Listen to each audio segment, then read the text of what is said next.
Selamat pagi. Luar biasa. Sahabat saya, Siap berubah. Bunga, Bisa, harus bisa, pasti bisa. teman LC, Selalu di hati. siswa LC. Belajar penuh hati. Assalamualaikum warahmatullahi wabarakatuh. Waalaikumsalam. Kami dari siswa BO5 Site SDJ akan mempresentasikan langkah-langkah dari P2H yang akan kita lakukan pada unit HD 465-7 Komatsu. Saya sendiri bernama Brandoeldi Bagus Andika dari siswa HD. Saya Legamai Pamungkas dari siswa BOHD. Saya Niko Setiono, BO5 HD. Saya Nobrianto Indonesia, BO5 HD. Setelah ini kami akan mempresentasikan beberapa langkah-langkah. Yang pertama ada langkah mengelilingi unit atau walk around, lalu ada langkah di atas unit, pemeriksaan di atas unit, yaitu ada berupa di luar kabin dan di dalam kabin. Lalu yang ketiga ada pemeriksaan setelah engine running, dan yang terakhir adalah pemeriksaan setelah selesai operasi. Lalu setelah ini kami akan menjelaskan apa sih P2H itu dan tujuannya untuk apa P2H itu. Berapa nanti akan kita jelaskan per masing-masing langkah-langkah. Simak baik-baik. Apabila nanti ada salah-salah kata, mohon maaf, kami masih belajar di sini.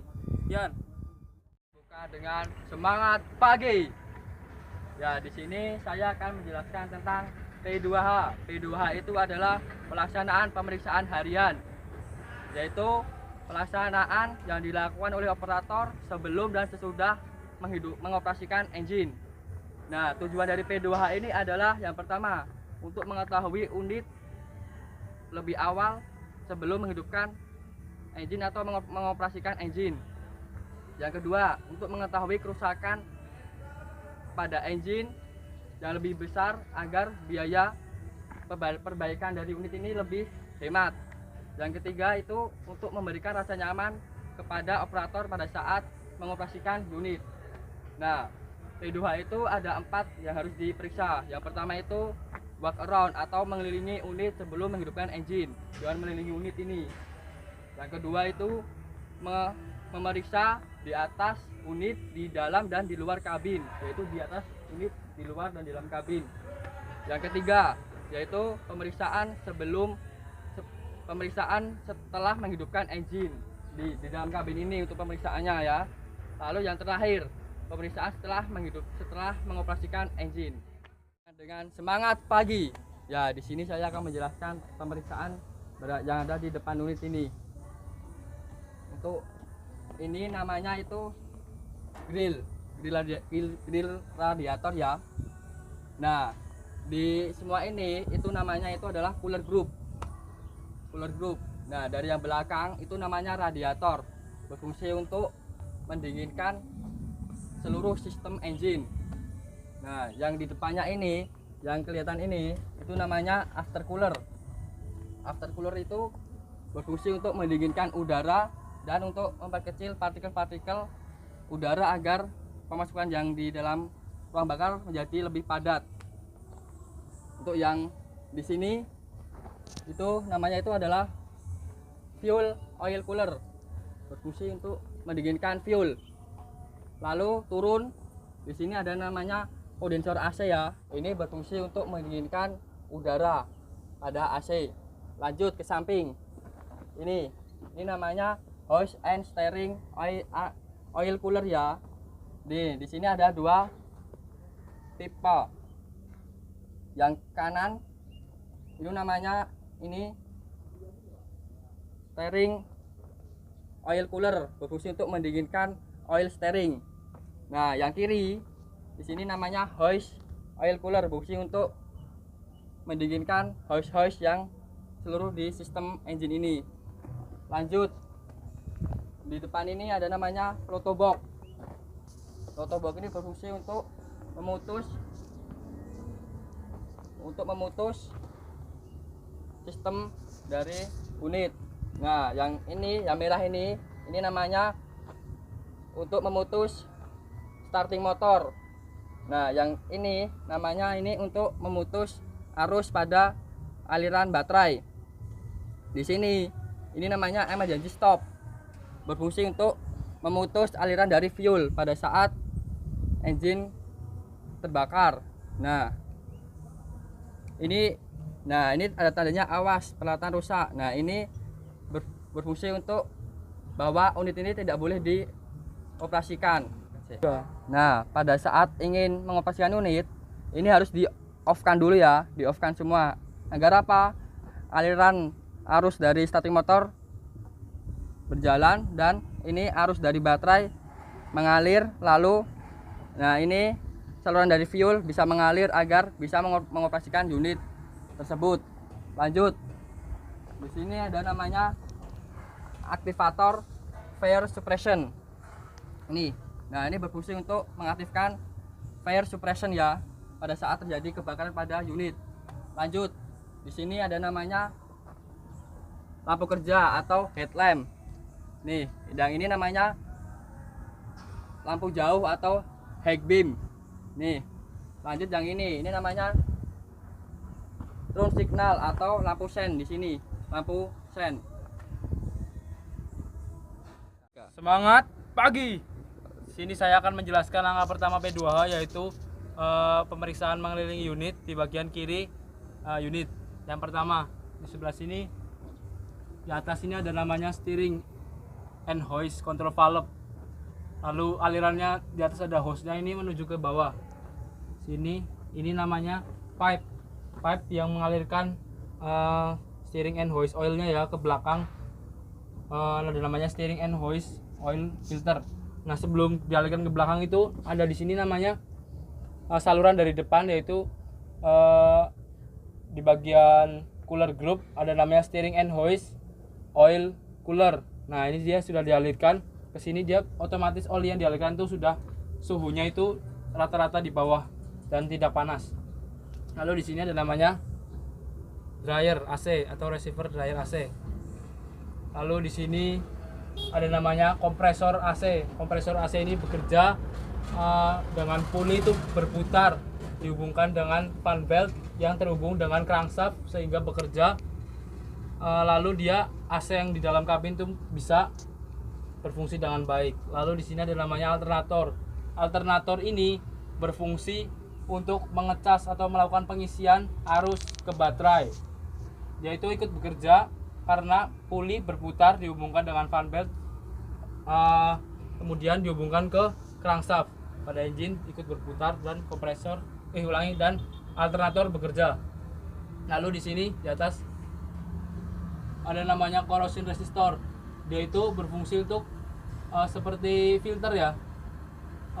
Jadi dia itu air di dalam situ itu seperti difilter sehingga dia itu memungkinkan air itu tidak bersifat korosif apabila untuk melakukan pendinginan di sekeliling area engine. Lalu di sebelah sini, fuel filter itu di unit Komatsu atau HD465 itu ada dua ya.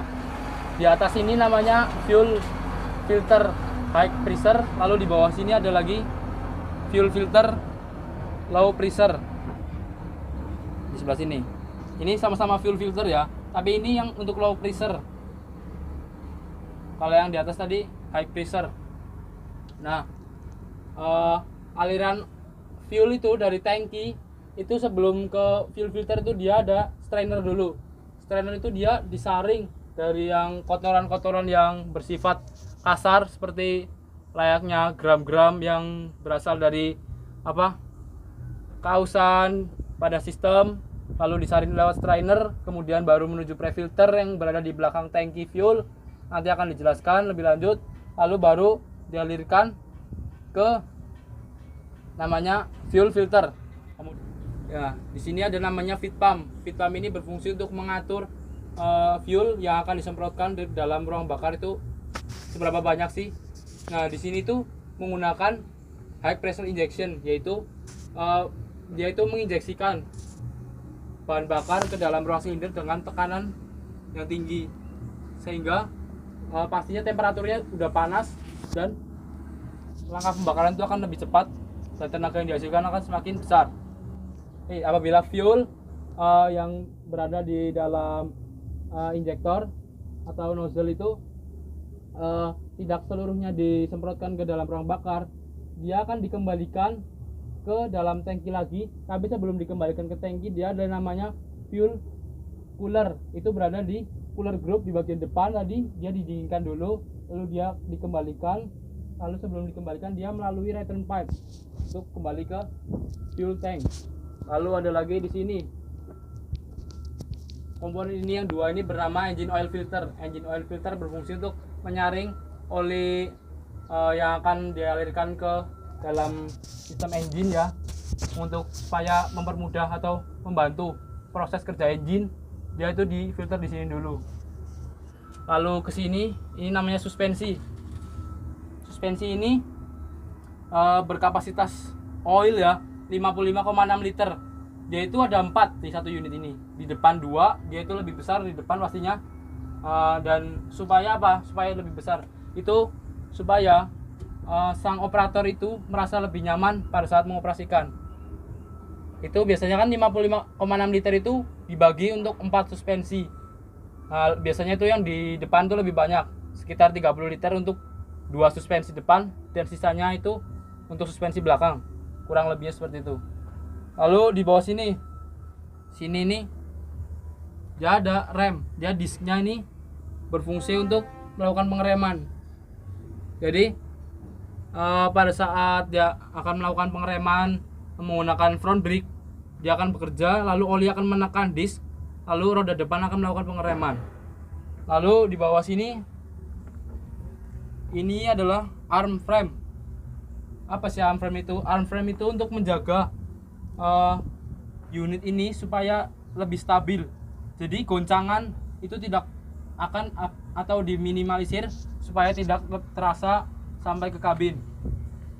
Terus di dalam pada komponen ini, arm frame ini ada namanya master pin atau king pin, yaitu dikunci pada si suspensi dan juga pada frame daripada unit. Terus lalu ada di atas sini ada namanya hose fire suppression, dan di sini ada namanya sprayernya. Jadi saat misalkan terjadi kebakaran pada komponen engine, nah di sini itu akan membaca temperatur ya. Jadi engine akan memberikan sinyal ke atas kabin, lalu fire suppression alarmnya itu akan menyala. Nah setelah dia menyala, operator pasti akan tahu. Nah otomatis setelah beberapa saat setelah alarm itu menyala, engine akan mati. Kemudian sang operator harus segera mengaktifkan fire suppression activator untuk si sprayernya ini membuka dan merilis fire suppressionnya. Breather oil engine. Nah di sini untuk pernafasannya oil engine-nya. Lalu di sini ini adalah manual engine oil filler. Nah ini di sini untuk melakukan pengisian manual oil engine. Dia di sini. Lalu di sebelahnya sini yang kecil dia ada namanya dipstick untuk leveling engine oil. Ya untuk cara pembacaan dipstick ini levelnya itu ada 2, yaitu di sebelah sini. Ini untuk pembacaan pada saat engine oil engine-nya itu kondisi stop. Jadi dia dilihat apabila dia berada di tengah-tengah atau low, high, low, middle, dia itu tidak perlu dilakukan penambahan. Lalu apabila dia di bawah, rata-rata kan pasti akan terlihat jelas. Itu dia diperlukan penambahan. Lalu di baliknya ini ada lagi untuk level saat setelah engine running. Yaitu kalau setelah engine running itu pasti kan oli kan bersirkulasi ke sistem. Nah, sehingga oli pada oil pan itu akan berkurang dan dia akan dilakukan pembacanya lewat sini. Saya akan melakukan leveling ya. Nah ini kotak yang terdapat banyak kabel ini dinamakan ECM atau Electronic Control Module. Dia ini berfungsi untuk mengatur sistem elektronik pada sistem.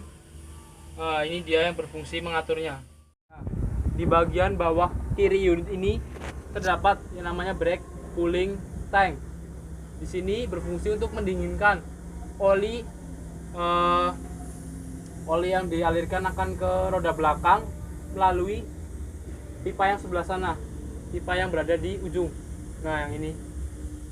Nah jadi sistemnya seperti ini. Dia oli dari tangki di belakang sana difilter melalui brake cooling filter, lalu dipompa melalui sini, pipa yang sebelah sini, lalu masuk ke sini brake cooling tank. Kemudian dia mengalirkan lagi lewat sana. Nah, jadi ini pipa ini berfungsi mengalirkan brake cooling ke pompa. Jadi dia dari tangki ini mengalirkan ke pompa. Di belakang itu terdapat pompa brake cooling untuk memompakan ke roda kanan dan kiri belakang untuk melakukan pengereman.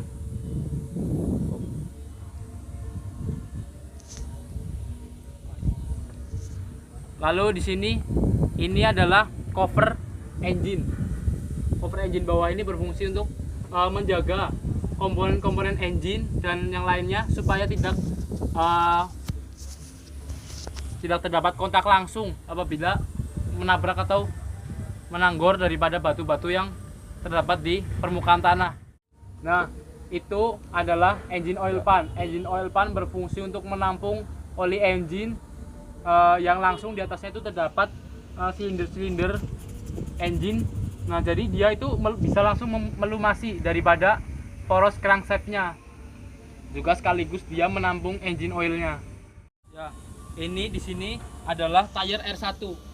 Cara penghitungan tire tersebut, dia ini dihitung pertama itu dari sebelah kiri, lalu tire depan sebelah kanan itu tire kedua atau R2, lalu tire belakang itu yang di sebelah sana di ujung adalah R3, lalu sebelahnya R4, dan kemudian yang sebelah sana seterusnya R5 dan R6. Lalu saya akan menjelaskan bagian-bagian daripada tire. Di sebelah sini adalah treadnya, dari ujung sini sampai sini. Ini adalah tread, adalah tapak daripada roda yang langsung berkontak dengan tanah atau permukaan jalan. Nah, pada tread ini ada beberapa bagian yang diberi nama terpisah. Yang di bagian samping ini adalah shoulder. Shoulder ini bagian samping daripada tread. Kemudian di bagian tengah adalah lug. Ini adalah lug. Lalu di bagian tengah ini adalah groove. Groove ini sela-selanya. Lalu ke bagian samping. Samping sini, dari ujung sini sampai ke ujung rim ini, dia bernama sidewall atau bagian sisi samping. Lalu untuk pembacaan daripada rodanya ini, dia di sini adalah 24.00 R35. Apa sih 24.00 R35 itu?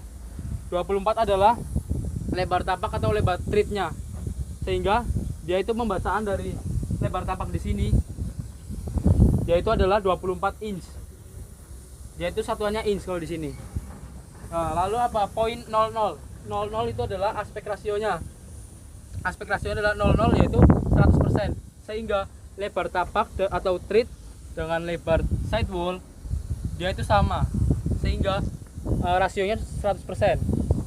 Berarti lebar tread dan lebar sidewall 24 inci.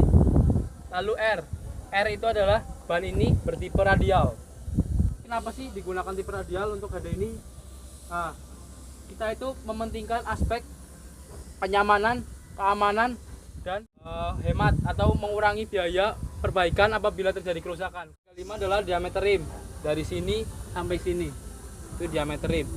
Lalu masuk ke sini, dia ini ada beberapa komponen yang perlu kita cek apabila P2H. Itu adalah kelengkapan daripada wheel nut. Wheel nut di sini lengkap terlihat dan kekencangannya ini sudah baik. Kita lihat visual saja. Nah, ini adalah wheel hub atau cover bearing. Di dalamnya terdapat bearing dan oli. Nah, pada bagian ini kita periksa adakah kebocoran oli pada bagian ini. Dan yang terakhir adalah periksa bagian atau komponen untuk pengisian air pressure daripada tire, apakah masih baik atau tidak, bengkok atau tidak. Apabila terjadi kerusakan atau kejanggalan pada komponen, kita harus segera melaporkan ke pengawas. Ya, di bagian samping ya, bagian tengah unit samping ini ada namanya T-rod. T-rod ini berfungsi untuk mengatur chamber kemiringan roda. Lalu di belakangnya ada cylinder steering. Cylinder steering ini pada saat kita akan berbelok, dia yang akan bekerja karena di sini tadi ada hose-hose-nya, dia menggunakan tipe double acting, yaitu memandangkan dengan tenaga hidrolik dan memendekkan rodnya dengan tenaga hidrolik juga. Lalu di sebelah sini dia ada knuckle. Knuckle itu untuk menghubungkan atau mengunci si tie rod dengan si silinder steeringnya. Lalu di sini ada suspensi ya, tampak belakangnya ya. Nah, kita kalau suspensi itu harus mengecek yang namanya pin-pinnya, pin suspensi. Nah, ini adalah center lever di bagian tengah yang menghubungkan silinder steering kanan dan kiri, yang berfungsi untuk menyelaraskan gerakan dari roda pajangan dari silinder steering. Lalu ke belakang sini ada beberapa pompa di sini ya. Di sini itu ada 3 pompa. Yang pertama itu bagian sini. Ya, ini. Ini adalah pompa torque converter transmisi and brake. Dia ini memompakan oli dari tangki transmisi di sebelah sini. Transmisi torque converter and brake, tangkinya sebelah sini. Lalu dia dipompakan oleh transmisi torque converter and brake ke sistem. Ya, ke sistem. Lalu yang atasnya ada steering and hoist oil pump. Nah, di sini untuk memompakan oli steering dan hoist yang setelah didinginkan dan difilter oleh masing-masing steering and hoist filter dan cooler. Ya, kemudian ke sini dipompakan ke sistem juga, ke steering maupun ke hoist. Lalu di sebelah sini ada yang namanya brake cooling pump. Brake cooling pump ini berfungsi untuk memompakan oli dari brake cooling tank yang berada di depan tadi, kemudian difilter ada di samping tadi, difilter kemudian dialirkan melalui pipa sebelah kanan dari brake cooling tank. Nah, dia ini dipompa kemudian masuk lewat sini ini ya, kemudian dipompa, kemudian diarahkan ke roda belakang kanan dan kiri melalui pipa ini. Masing-masingnya itu diatur oleh ini tadi, brake cooling pump. Nah, ini adalah transmisi torque converter and brake oil tank. Dia ini berkapasitas 190 liter. Dia berfungsi menampung oli untuk transmisi torque converter dan brake. Kemudian nanti ada pipa-pipa yang mengalirkan ke filter dan pompa, kemudian dialirkan ke masing-masing sistemnya. Kemudian di sini ini adalah untuk pembacaannya, level daripada transmisi torque converter and brake oil level. Nah, di sini udah agak hilang ya, jadi saya akan perjelas sedikit. Nah, di sini adalah levelnya. Nah, di sini tingginya kan sama dengan level. Nah, di sini ada high dan low. Sini untuk pembacaan pada saat engine stop. Jadi saat engine stop, kita untuk mengecek level olinya di sini. Kemudian apabila engine running, kita lakukan pengecekannya di bawah sini. Jadi di sini, dia high di sini, dia low di sini. Kemudian di sini tengah-tengah adalah middle-nya. Jadi apabila engine saat stop, dia berada di bawah low, dia harus atau perlu dilakukan penambahan. Ya, di sini ada filter, brake cooling filter. Sini untuk menyaring oli brake cooling. Kemudian di sini ada steering and hoist oil filter. Lalu di bawah sini yang dua adalah transmisi torque converter and brake oil filter. Lalu di sini untuk pengisian oli torque converter transmisi and brake-nya. Lalu ini di sini adalah nama steering and hoist oil tank. Di sini itu kapasitasnya 122 liter. Nah, di sini adalah komponen untuk pengisian manualnya. Pengisian manual steering and hoist oil. Lalu di sini ada side glass-nya, side glass, gelas penduga. Kita ini melakukan levelingnya di sebelah sini. Lalu di atas ini ada breather-nya, breather steering and hoist. Lalu sebelah sini tadi, ya, ini monitornya ya, monitoring ke pusat. Jadi apabila unit ini melakukan misoperasi atau misaplikasi, dia akan yang membaca, lalu dia mengirimkan sinyal dan akan terbaca atau terpantau oleh pusat. Jadi apabila kita melakukan misoperasi, kesalahan, pasti pusat akan mengetahuinya melalui sini karena dia mengirim sinyal ke pusat. Ya, ini ada lampu tayar berfungsi untuk pada saat kita akan bergerak mundur, kita akan supaya mengetahui posisi belakang daripada tayar. Lalu pada saat kita melakukan dumping, apakah material kita sudah turun semuanya.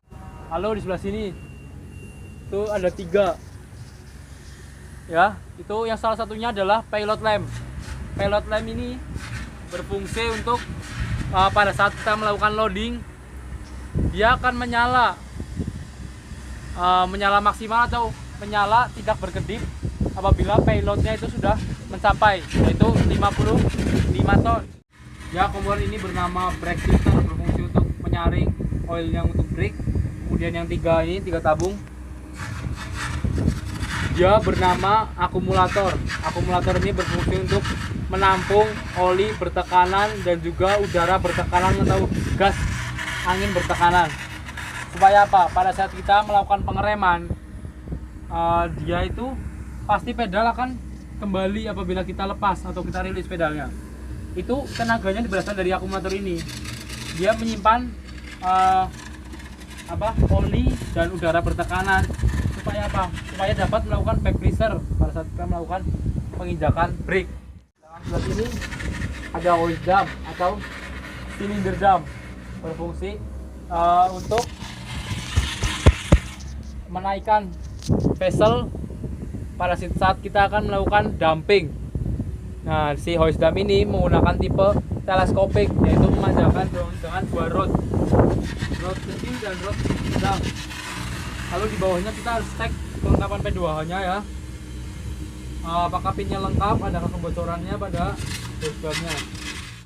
Ya, ini adalah tayar R3, tayar yang ketiga untuk penghitungan tayar. Lalu ini masih sama ya, yang digunakan tayar 24.00 R35. Lalu di bagian sini kita yang perlu cek pada P2H ini adalah kelengkapan wheel nutnya, apakah lengkap, dan kencangannya juga.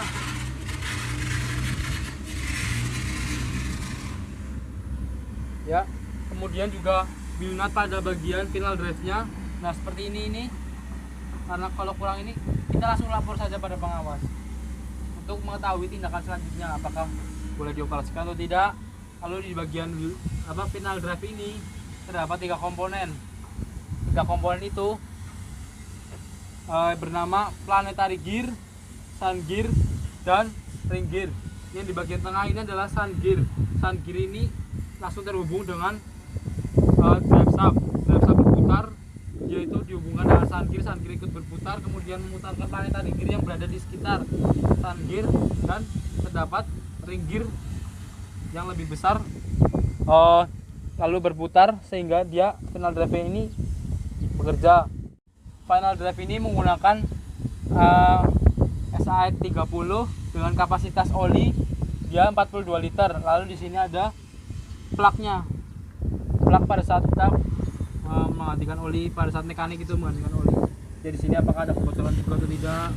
Apabila masih baik, kita boleh operasikan unit. Lalu cek tayar ini apakah ada sobekan yang tidak normal, juga perlu dilakukan pada pengawas. Di sini akan menjelaskan dan meneruskan P2H yang dijelaskan oleh teman saya tadi. Dan ini saya akan menjelaskan tentang P2H yang bagian belakang. Yang bagian belakang ini kita mengecek pemeriksaan, yaitu rokok jackernya. Apa fungsinya adalah untuk menghancurkan sisa material yang ada pada sela-sela ban ini. Kemudian yang di sini kita cek bannya apakah terjadi retakan atau sobek-sobekan. Yang di sini ini namanya adalah solder, dan di sini solder, yang ini lap, yang dari sini sampai di sini namanya thread. Kemudian yang di sini kita cek yang namanya suspensinya. Suspensi ini kita cek kebocorannya, apakah suspensi ini bocor atau tidak. Kita ceknya di silindernya ini. Jika terjadi oli menetes, dia tandanya mengalami kebocoran, tapi ini tidak ada oil meatas sehingga ini bisa dikatakan suspensi ini baik. Nah, kapasitas dari suspensi ini sendiri adalah 55,6 liter. 55,6 liter itu bukan cuma dua ini, tapi dibagi dari yang depan. Yang depan itu sejumlah 30-an lebih liter dan yang belakang 20-an lebih liter, sehingga totalnya kalau dijumlah empat-empatnya adalah 55,6 liter. Nah, yang di sini kita cek yang namanya diferensialnya. Diferensial ini di dalamnya ada bevel gear, kemudian ada drive shaft, kemudian ada pinion gear. Kemudian kapasitas dari diferensial ini adalah 95 liter. 95 liter dengan SAE 60. Kemudian di sini kita cek plugnya. Plugnya ini adalah fungsinya adalah untuk pengambilan sampel waktu SOS maupun magnetic plug. Kita ambilnya dari sini, di plugnya ini. Kemudian yang di sini ada namanya radius root.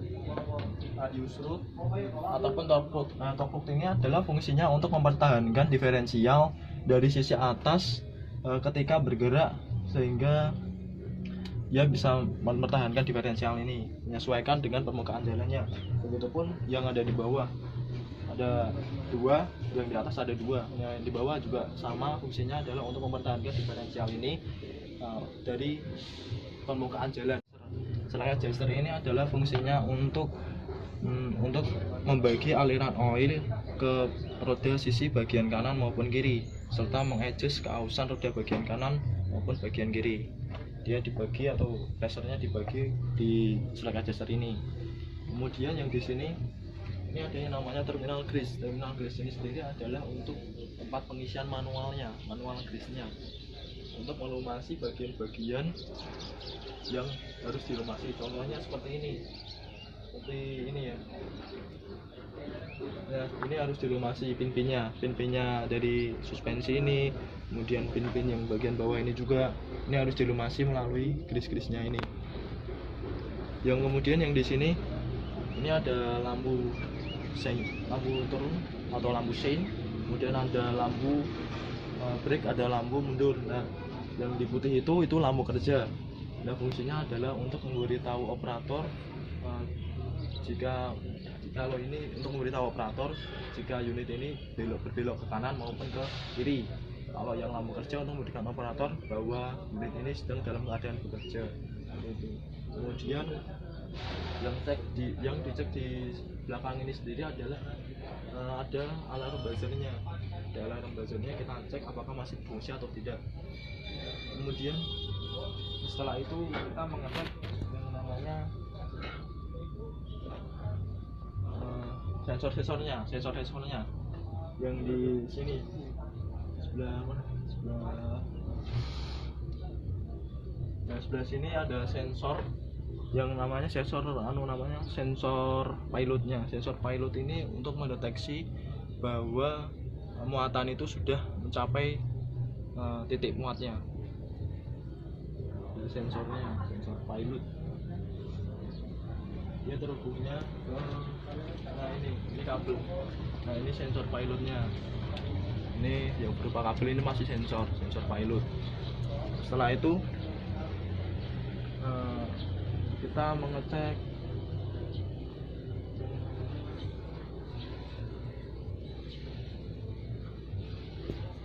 tiga ya, yang ini ya, sensor pilotnya ya. Nah, dan pilotnya ini adalah untuk mendeteksi berat muatannya. Kalau sudah penuh, dia memberikan sinyal ke operator maupun ke lampu untuk memberitahukan kepada PC-nya. Nah, yang di sini ini namanya breather. Breather ini adalah fungsinya untuk sebagai pernafasan. Jadi udara yang di dalam ini pastikan panas ataupun dingin, sehingga diberi oleh breather ini, sehingga pernafasannya itu bisa disesuaikan dengan udara luar seperti itu. Ya, di sini saya akan melanjutkan kedua tadi ya. Ya, di bawah sini ada namanya yang ini strainer fuel. Ini strainernya. Strainer ini fungsinya apa? Fungsinya adalah untuk menyaring kotoran-kotoran yang ada di dalam tangki fuelnya ini. Jadi dia cari ada lubang-lubangnya itu, ada lubang-lubangnya. Nah, itu strainernya di sini. Nah, yang ini Ini hose dari sini. Hose dari sini, dari pre-filter fuel. Ini. Nah, ini. Pre-filter fuel. Setelah itu ini ada tangki transmisi ya, tangki transmisi. Kita cek adakah bocorannya, khususnya apakah terjadi kebocoran, kita cek semuanya. Kemudian setelah itu selesai, sini juga ini tadi yang disebutkan, yang tadi tak sebutkan di belakang ya. Nah, yang ini adalah radius strut yang belakang bagian bawah. Tadi belum sempat saya video, jadi ini saya tunjukkan. Ini adalah untuk mempertahankan diferensial dari sisi bawah ketika bergerak sesuai dengan permukaan jalan. Saya akan menjelaskan P2H dari teman saya tadi. Saya akan melanjutkannya. Saya akan melanjutkan dari final dripnya. Final drip ini di dalamnya ada yang namanya sun gear, planetary gear, dan ring gear. Yang kita cek pada final dripnya ini adalah kekencangan bautnya. Ya, sudah kencang. Ini namanya plugnya. Ini adalah silinder dan body. Fungsinya untuk mengangkat vessel. Ya, kita cek pada fuel tanknya. Fuel tanknya ini sendiri kapasitasnya 780 liter. Ini untuk pengisian cepatnya atau pispalnya. Ini manual fillernya, dan ini adalah fuel gauge-nya.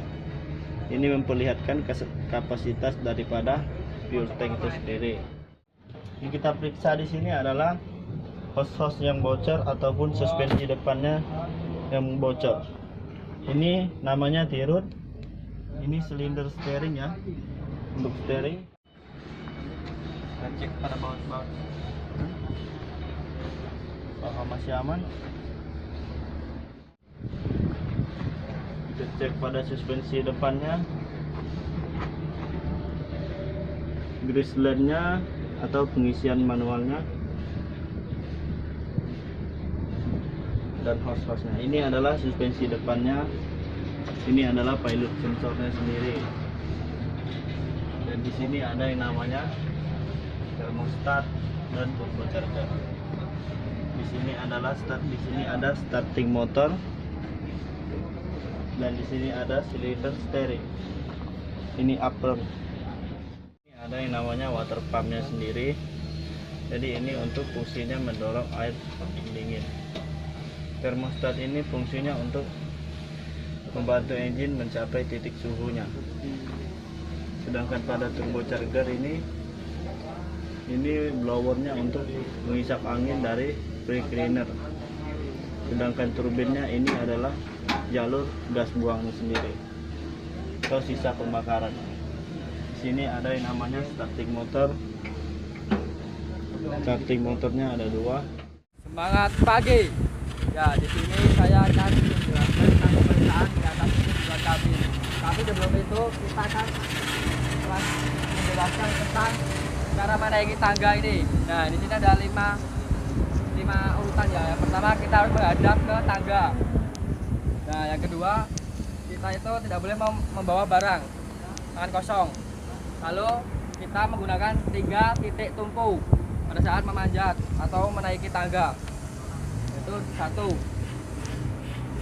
2, 3. Lalu tidak boleh, usahakan menggunakan base standby. Lalu tidak boleh meloncat pada saat menaiki unit. Ini namanya kap radiator atau tutup radiator dan mempunyai 2 fungsi, yaitu pada saat tekanan yang katup 1 itu untuk tekanan, dan yang katup 2 itu untuk kevakuman. Nah, untuk mengecek level coolant radiatornya, nah kita cek pada di sini gelas penduga yang berada di water coolant reservoir tank. Nah, ini namanya water cooler reservoir tank, dan dilihat di sini untuk levelnya. Di sini tidak terlihat karena apa? Terkena cat ya. Ini cat, jadi tidak kelihatan. untuk ini yang berwarna biru tabung ini namanya fire suppression. Ini namanya indikator fire suppression. Nah, biru ini menandakan, hijau ini menandakan kalau fire suppressionnya itu masih bagus, masih tidak kosong. Kalau merah ini berarti menandakan fire suppressionnya itu kosong atau tidak ada isinya. Yang berwarna merah ini namanya apar. Nah, untuk mengecek apar dilihat pada indikatornya di sini. Agak tidak kelihatan ya kawan ya. Nah, ini apabila menunjukkan ke hijau berarti apar ini masih berfungsi dengan baik, masih ada isinya. Kalau berwarna merah berarti isi apar ini kosong. Spion ya. Nah, dua spion ini yang atas ini untuk spion kerja. Dan yang di bawah ini untuk black spot pada untuk black spot yang bawah ini. Nah, kita cek pada spion depan apakah masih bagus posisi atau tidak, normal atau tidak ya, untuk melihat keadaan yang di bawah depan unit. Auto loop, ini namanya auto loop berfungsi untuk apa? Berfungsi untuk membagi grace secara otomatis ke seluruh sistem. Di sini itu tempat penyaringan udara ya. Nah, yang di atas ini namanya pre cleaner. Cleaner itu berfungsi untuk menyaring kotoran-kotoran yang agak-agak besar. Lalu di bawahnya ini yang berbentuk silinder ini namanya air cleaner ya, namanya ya air cleaner, berfungsi untuk menyaring kotoran-kotoran yang kecil-kecil. Lanjut ke sini.